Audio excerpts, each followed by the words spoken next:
پھر وہ جمعہ ترک کر سکتا ہے، پھر وہی ظہر کا مسئلہ ہوگا. لیکن ایسی صورتحال شاید کم ہی ہو، ہے نا، لیکن عام طور پہ اتنا ٹائم تو بندہ نکال ہی لیتا ہے جاب سے یا کہیں سے کہ جی ہاں نکل جاتا ہے، لیکن باہر کے ملکوں میں یہ ہو شاید یہ سکتا پرابلم ہے ہوتی کہ ہے، قریب کوئی مسجد نہیں مسجد بھی ہوتی. قریب نہیں. ہاں جی ہاں، اور وہ فیکٹریز میں غیر مسلمین کے فیکٹریز میں کام کر رہے ہیں اور وہ اجازت نہیں دیتے باہر نکلنے، تو پھر یہ صورت وہاں بن سکتی ہے. بالکل ٹھیک، مناسب.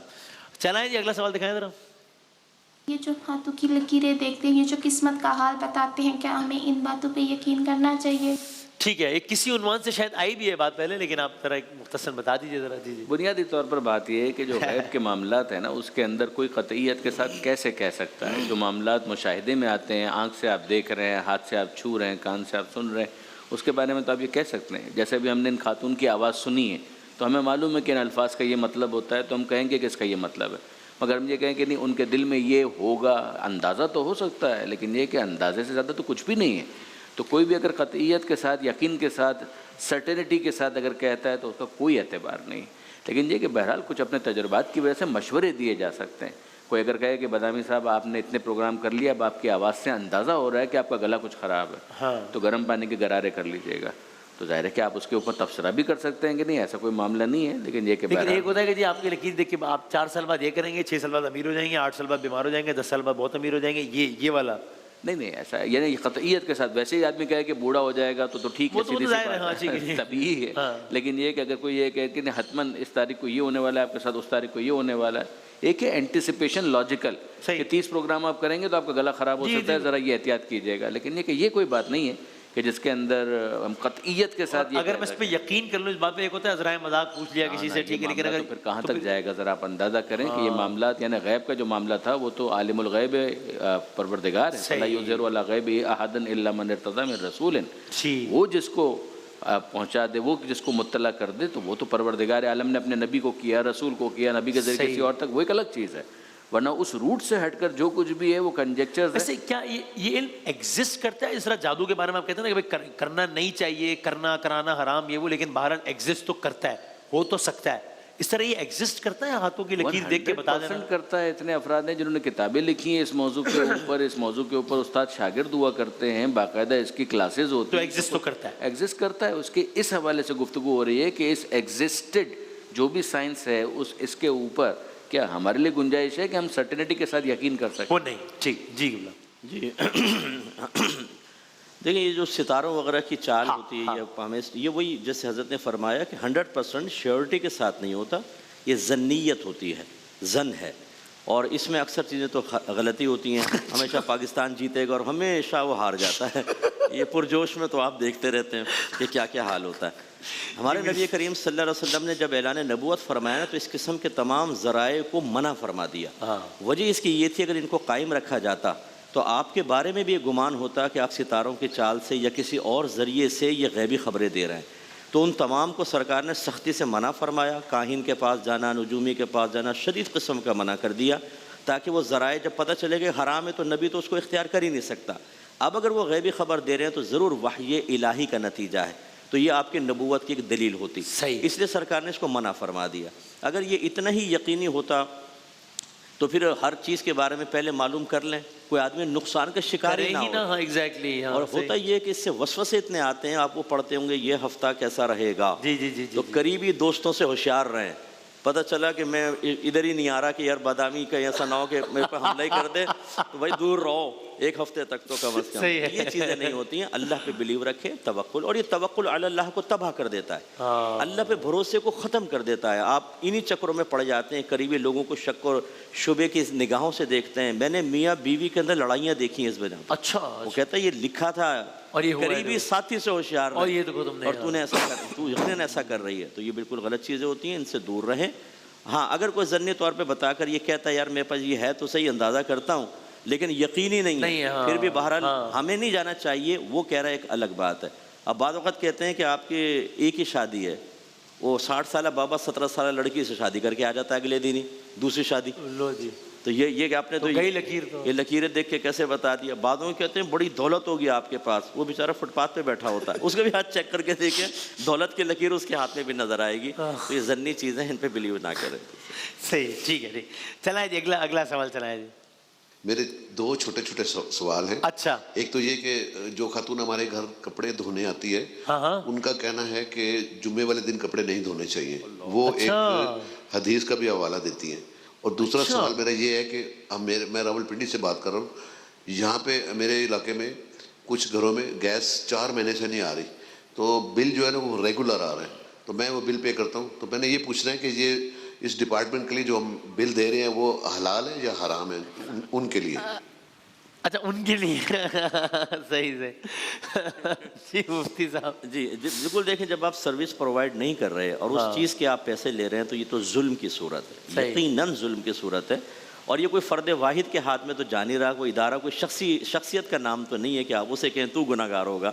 ہاں, یہ سسٹم بنانے والوں کے اوپر ضرور یہ کلام ہو سکتا ہے کہ جس نے سسٹم بنایا کہ چاہے گیس آئے نہ آئے آپ کو بل دینا ہوگا. جو اس کے ذمہ دار ہیں وہ میدان محشر میں پبلک کے سامنے کھڑے کیے جائیں گے اور باقاعدہ نیکیوں کے ذریعے بدلہ دیا جائے گا, کیونکہ بہرحال ان کی سیلریز وغیرہ اسی کے پیسوں سے, بلوں سے نکلتی ہیں, تو وہ قابل گرفت ہیں بالکل. صحیح ہے. اور جو ماسی نے کہا وہ اس نے یقیناً جمعے کے دن کپڑے دھونے سے راہ فرار اختیار کرنے کے لیے کہا ہوگا کہ بھائی بھاگ لو. اور یہ بھی حیرت انگیز بات ہے کہ ماسی حدیث پیش کر رہی ہے, بتا رہے ہیں. سبحان اللہ. ویسے ماسی نہ قرآن سنے نہ حدیث سنے, کپڑے کے بارے میں اس کو حدیثیات کی اس نے بیان کر دی. تو بہرحال علماء کی سن لیں, ماسی کی نہ سنیں. کوئی ایسا قول اس کے قریب ہے کہ آپ کہیں نہیں بھائی وہ اصل بات یہ ہے جس کو یہ کر کے بھیا, ایسا کچھ ہے ہی نہیں, کوئی نظر میں نہیں, ایسا کچھ نہیں ہوتا. ہمارے مذہب میں یہ چیزیں توہم پرستی کا کوئی نہیں ہے. صفائی ہے, اچھا ہے, جمعے میں کچھ بھی ہے. اگر وہ فقہ جعفری سے تعلق ہو ماسی کا یا اونر کا تو پھر بھی یہی صورت ہے, یا اس میں کوئی یعنی وہ تھوڑی دیر پہلے آپ نے جو کہا نا کہ یہ بات پہلے بھی ڈسکس ہوئی تھی, تو یاد ہوگا آپ کو ایک دفعہ ہم نے وہ مصرع پڑھا تھا, چراغ سب کے بجھیں گے ہوا کسی کی نہیں. تو یاد رکھیے یہ توہمات اور وہم جو ہے نا یہ بھی کسی کے نہیں ہیں, کہیں پر بھی آ کر پینیٹریٹ کر جاتے ہیں.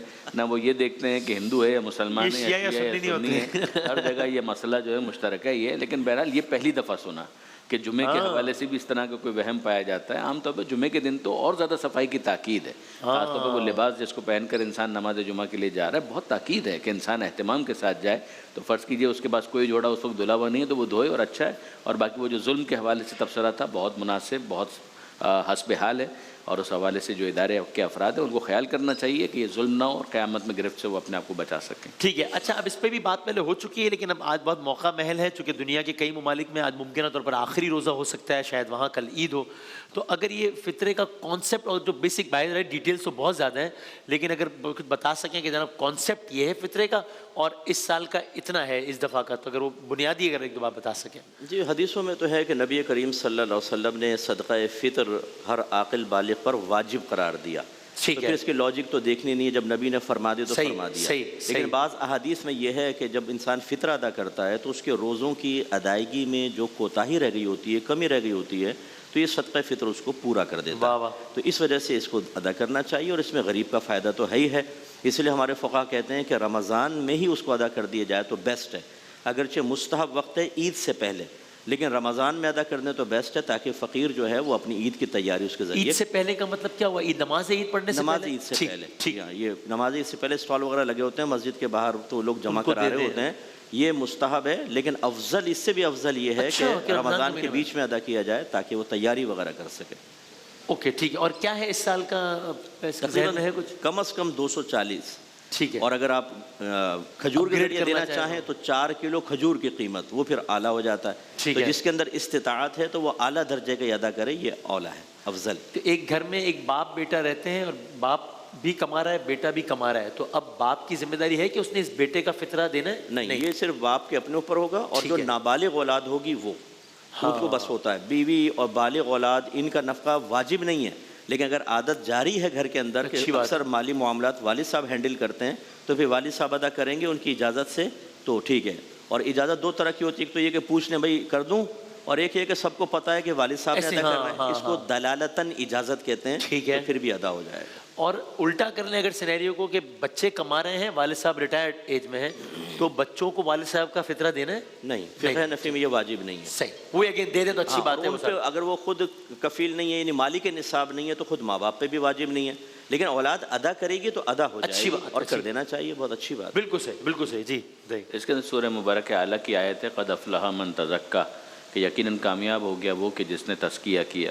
تو یقیناً تزکیہ کے اندر وسعت پائی جاتی ہے، عمومیت پائی جاتی ہے، مگر اس کا ایک اہم مصداق یہاں پر فقہا نے اور مفسرین نے جو بیان کیا وہ یہی ہے کہ زکوٰۃ فطرہ جو ادا کرنے کی بات ہے اس کی دلالت اس کے اندر موجود ہے، تو یہ تفسیر روائی کے ذریعے سے اس کو حل کیا جاتا ہے۔ پھر اس کے علاوہ اگر ہم دیکھیں تو کتابوں کے اندر جو ماہ مبارک رمضان کے روزے انسان نے رکھے ہیں اس کی قبولیت کے اوپر ایک مانا گیا ہے کہ اگر ایک انسان فطرہ نکالے تو پروردگار عالم اس کے روزوں کو قبول کرتا ہے۔ محسوس یہی ہوتا ہے کہ وہ جو کمی رہ گئی ہے پروردگار عالم اس کمی کو پورا کر کے کمپنسیٹ کر کے ایک روزے دار سے اس عبادت کو قبول کر لیتا ہے۔ سال بھر کے بہت سارے مسائل ہیں، اس کی بشارت ہے کہ پروردگار ان کو حل کرے گا اگر اس موقع پر پروردگار کی بات مانتے ہوئے یہ شخص غریبوں کا خیال کرتے ہوئے فطرہ نکالے۔ اسی طریقے سے اور بڑے اس کے فائدے بیان کیے گئے ہیں۔ کس کا نکالنا ہے؟ اپنا اور اپنے گھر کے تمام ان افراد کا جو اس کے ڈیپینڈنٹ ہیں۔ ظاہر یہ ایک اختلاف ہو جائے گا، لیکن یہ کہ یہ بہرحال ہے کہ جتنے بھی اس کے ڈیپینڈنٹ ہیں، چاہے بالغ ہیں چاہے نابالغ ہیں، جو یہ مانا جاتا ہے کہ اس کے انڈر میں آتے ہیں اور ان کا کھانا پینا اس کے ذمے پر ہے، اس کا فطرہ اس کو نکالنا ہے۔ اس میں آپ کا وہ جواب بھی آ جائے گا کہ اگر باپ ایسا کر رہا ہے اس کے ذمے پر ہے، اور اگر اولاد اس حوالے سے پرماننٹ ہو چکی ہے، ذمہ دار ہو چکی ہے، تو ان کی یہ ذمہ داری مانی جائے گی۔ 3 کلو آٹا، 3 کلو چاول یا اس کی قیمت یا کوئی بھی ایسی چیز جو اس معاشرے کے اندر کھائی جاتی ہے جس کو میل کے طور پر لیا جاتا ہے، ایون گوشت ہے، ظاہر ہے کہ وہ بہت زیادہ فطرہ ہو جائے گا، لیکن اگر اس کا بھی نکالنا چاہے تو نکالا جا سکتا ہے۔ لیکن یہ کہ بہرحال 3 کلو آٹا یا اس کی قیمت، 3 کلو چاول یا اس کی قیمت، اس سے بھی کام ہو جائے گا۔ 3 کلو آٹا کانسٹنٹ نہیں ہے کہ اس کی کیا قیمت بنے گی، چاول کانسٹنٹ نہیں ہے کہ اس کے جو بھی قیمت بنتی ہے بازار کے اندر منیمم قیمت بھی ادا کر دی جائے، یہ ذہن میں رکھتے ہوئے کہ یہ اس چیز کی قیمت ہے تو اس کو کافی مانا جائے گا اور اس کی واجب کی ادائیگی ہو جائے گی۔ اور اگر یہ شخص ایک خاص یعنی پاورٹی لائن کے نیچے ہو یا افورڈیبلٹی کا ایشو ہو تو مطلب یہ واجب کس پر ہے صدقہ فطر؟ پھر اس کے پر واجب نہیں ہوگا۔ فرض کیجئے کہ جو گھر کو چلانے والا ہے اس کے اندر یہ ہے کہ اس کو شرعی فقیر کہا جائے۔ شرعی فقیر کا مطلب ہوتا ہے ایک تو وہ فقیر ہے کہ جو ہاتھ میں کشکول لے کر اعلان کرتا ہے اللہ کے نام پر دے دو بابا، وہ نہیں۔ ایک شرعی فقیر تو وائٹ کالر بھی ہو سکتا ہے کہ جس کے جائز اخراجات زیادہ ہوں اور اس کی جائز آمدنی کم ہو اور اس کے پاس اویلیبل اسٹاک میں بھی اتنا کیش وغیرہ نہیں ہے کہ جس سے وہ اپنے جائز خرچے پورا کر سکے۔ ایک تو یہ نا سورس آف انکم ڈیفیسٹ میں چل رہا ہے، ڈیفیسٹ کے اندر چل رہا ہے، تو اس پہ واجب نہیں ہے۔ سال بھر کا اگر خرچہ اس کے پاس نہیں ہے ایک ساتھ، یا کوئی سورس آف انکم بھی نہیں ہے کہ جس سے وہ جنریٹ کرے اور اپنے خرچوں کو پورا کرے، تو یہ شرعی فقیر کہلائے گا۔ اور اس کو تو فطرہ دیا جا سکتا ہے، اس کو ادا کرنا ضروری نہیں ہے، پھر بھی ادا کر دے تو حرام بھی نہیں ہے، لیکن کہ بل ضروری نہیں ہے۔ یہی ہے تفصیل کہ فطرہ دینا کس پر واجب ہے؟ ہمارے یہاں نصاب کی تھوڑی تفصیل علیحدہ ہے۔ اچھا، کہ 7.5 تولہ سونا ہو اگر سونے کی شکل میں ہے، ٹھیک ہے۔ چاندی ہے تو 52.5 تولہ چاندی، ورنہ اگر کیش یا مال تجارت ہو تو کم از کم اتنا جو 52.5 تولہ چاندی کے برابر مالیت تک پہنچ سکتا ہو، اور یہ اس کی حاجت اصلیہ سے زائد ہو۔ حاجت یعنی مال تجارت اور کیش وغیرہ، حاجت اصلیہ یعنی جو ضروریات زندگی کی چیزیں اس سے زائد ہے تو وہ غنی کہلاتا ہے۔ یہ تمام چیزیں ہوں یا تھوڑا سونا ہے تھوڑا چاندی ملا لیں تو اس کی مالیت 52.5 تولہ چاندی تک پہنچ جائے تو یہ غنی کہلاتا ہے، یہ اس کو ادائیگی واجب ہے۔ اور اگر ایسا نہیں ہے تو وہ شرعی فقیر کہلاتا ہے۔ اس صورت کے اندر یہ فطرہ وغیرہ لے بھی سکتا ہے اور واجب نہیں ہے، لیکن ادا کرنا چاہے تو ادا ہو جائے۔ بالکل ٹھیک ہے، بہت مناسب، بہت شکریہ، بہت شکریہ تمام علماء کرام کا۔ ہم ایک بریک لیتے ہیں اور آپ اس دوران ایک پیکیج دیکھیے، پھر ہم آتے ہیں اپنے اگلے سیگمنٹ کے ساتھ انشاءاللہ۔